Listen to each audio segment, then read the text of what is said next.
स्वागत। और आज हम बात कर रहे हैं आर्टिफिशियल इंटेलिजेंस पर। एक स्रोत है एआई आपकी गुप्त जिंदगी का राज, और हम इसी के आधार पर समझने की कोशिश करेंगे कि ये एआई आखिर हमारे बारे में क्या-क्या जानता है और कैसे। हाँ, बिल्कुल। और हमारा मकसद यही है कि ये समझें कि एआई हमारी ऑनलाइन दुनिया में, मतलब जो भी हम करते हैं, हमारी बातचीत, हमारी आदतें, इनसे जानकारी कैसे लेता है और फिर उसका होता क्या है। सही कहा, ये सिर्फ कोई तकनीकी बात नहीं रह गई अब, ये हमारी रोज की जिंदगी का हिस्सा है। बिल्कुल। और कई बार ऐसा महसूस होता है ना कि बस किसी चीज के बारे में मान लीजिए दोस्तों से बात ही की थी और अगले ही पल फोन पर उसका ऐड दिखने लगा। थोड़ा डरावना भी लगता है कभी-कभी। हाँ, होता है। तो आज इसी रहस्य को थोड़ा समझने की कोशिश करते हैं। तो पहला सवाल ये कि एआई ये जानकारी इकट्ठा कैसे करता है? क्या वो सच में मतलब हमारी बातें सुन रहा है हर वक्त? देखिए, ये एक बहुत आम सोच है, पर स्रोत कहता है कि ये हमेशा सीधी जासूसी नहीं है। मतलब ऐसा नहीं कि कोई लगातार सुन ही रहा है। अच्छा, तो फिर क्या है? इसे शायद व्यवहार की ट्रैकिंग कहना ज्यादा सही होगा। एआई सीखता है हमारे स्क्रॉल करने के तरीके से, हम किस पर क्लिक करते हैं, हमारी लोकेशन क्या है। अरे बाप रे, लोकेशन भी? हाँ, और यहाँ तक कि हम कितनी तेजी से टाइप करते हैं, कब सोते हैं, कब उठते हैं, इन सब चीजों से। स्रोत तो ये भी कहता है कि शायद वॉइस मैसेज का विश्लेषण भी होता हो। ओह, तो ये तो बहुत सारी अलग-अलग तरह की जानकारी होगी, छोटे-छोटे टुकड़े। लेकिन इनका करता क्या है एआई? ये सब जुड़ते कैसे हैं? हाँ, यहीं पर वो मशीन लर्निंग एल्गोरिदम काम आते हैं। स्रोत के मुताबिक ये सारा डेटा इन एल्गोरिदम को सिखाने के काम आता है, उन्हें ट्रेन करने के लिए। ट्रेन करने के लिए। हाँ, एआई इन बिखरे हुए डेटा पॉइंट्स में पैटर्न ढूंढता है, तौर तरीके, और इस तरह वो हमें समझने की कोशिश करता है। कभी-कभी तो शायद हमारे करीबी दोस्तों या परिवार से भी बेहतर। स्रोत में कुछ उदाहरण भी थे जो वाकई सोचने पर मजबूर करते हैं, जैसे वो बिल्ली वाला किस्सा। किसी ने सिर्फ जिक्र किया, कहीं लिखा नहीं, और बिल्लियों के खाने के विज्ञापन आने लगे। हाँ, वो उदाहरण था। और एक और भी था कि किसी ने प्रेगनेंसी टेस्ट के बारे में ऑनलाइन सर्च किया, हाँ, और किसी को बताया भी नहीं था, पर बच्चों के सामान के विज्ञापन दिखने शुरू हो गए। तो ये सिर्फ इत्तेफाक नहीं है। स्रोत तो यही कहता है कि ये महज इत्तेफाक होने की संभावना कम है। ये स्मार्ट डेटा एनालिसिस है, भविष्यवाणी है एक तरह से।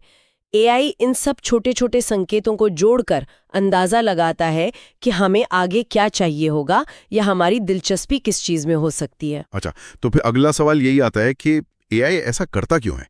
मतलब क्या फायदा है इसका कंपनियों के लिए? देखिए, मुख्य रूप से दो वजहें हैं। एक तो है वैयक्तिकरण, मतलब पर्सनलाइजेशन। पर्सनलाइजेशन। हाँ, ताकि आपको वही चीजें दिखें जिनमें आपकी रुचि हो। और दूसरा जाहिर है मुनाफा, पैसा। हाँ, वो तो है। कंपनियां चाहती हैं कि हम उनके प्लेटफॉर्म पर ज्यादा से ज्यादा वक्त बिताएं, उनकी सर्विस इस्तेमाल करें, चीजें खरीदें। तो एआई क्या करता है? वो हमारी अगली चाल का अंदाजा लगाने की कोशिश करता है। अगली चाल? हाँ, मतलब हम आगे क्या कर सकते हैं, क्या देख सकते हैं, क्या खरीद सकते हैं, और फिर वो हमें वैसी ही सामग्री या विज्ञापन दिखाता है जो हमें बांधे रखे, हमें व्यस्त रखे। जैसे नेटफ्लिक्स या यूट्यूब के सुझाव होते हैं। हाँ, जो हमें दिखाते रहते हैं कि अगला वीडियो ये देखो या ये फिल्म देखो। बिल्कुल सही, एकदम वही। वो हमें ऐसी चीजें सुझाते हैं शायद हम खुद ना ढूंढते, पर क्योंकि वो सामने आ गई तो हम देख लेते हैं या क्लिक कर देते हैं। ये सब हमें जोड़े रखने के लिए है। ये तो बहुत चालाकी से डिजाइन किया गया है।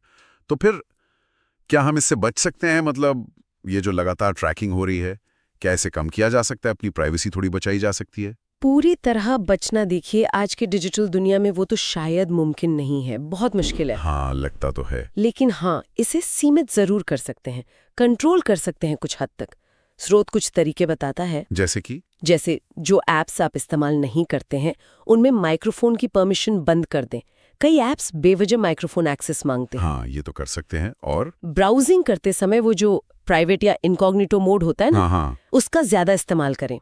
गूगल, फेसबुक, इनकी विज्ञापन सेटिंग्स होती हैं, उनको जाकर देखिए, रिव्यू कीजिए। आप उन्हें बदल सकते हैं अपनी पसंद के हिसाब से। अच्छा, ये सेटिंग्स में होता है? हाँ, और स्रोत ये भी कहता है कि ब्रेव या डक डक गो जैसे ब्राउजर इस्तेमाल करें जो प्राइवेसी पर ज्यादा ध्यान देते हैं। लेकिन शायद इन सब तकनीकी चीजों से भी ज्यादा जरूरी है जागरूकता। मतलब ये जानना कि ऐसा हो रहा है। निश्चित रूप से सबसे जरूरी चीज तो जागरूकता ही है। ये समझना कि हमारी जानकारी ली जा रही है और उसका इस्तेमाल हो रहा है।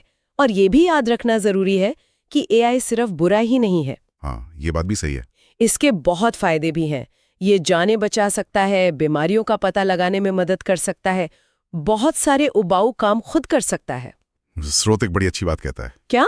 कि अगर कोई चीज आपको मुफ्त में मिल रही है ऑनलाइन, हाँ। तो बहुत मुमकिन है कि आप ही प्रोडक्ट हैं।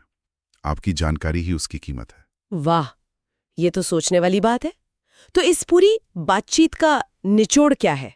मुख्य बात क्या समझे? निचोड़ यही है कि एआई हमारी डिजिटल जिंदगी का एक अभिन्न अंग बन चुका है।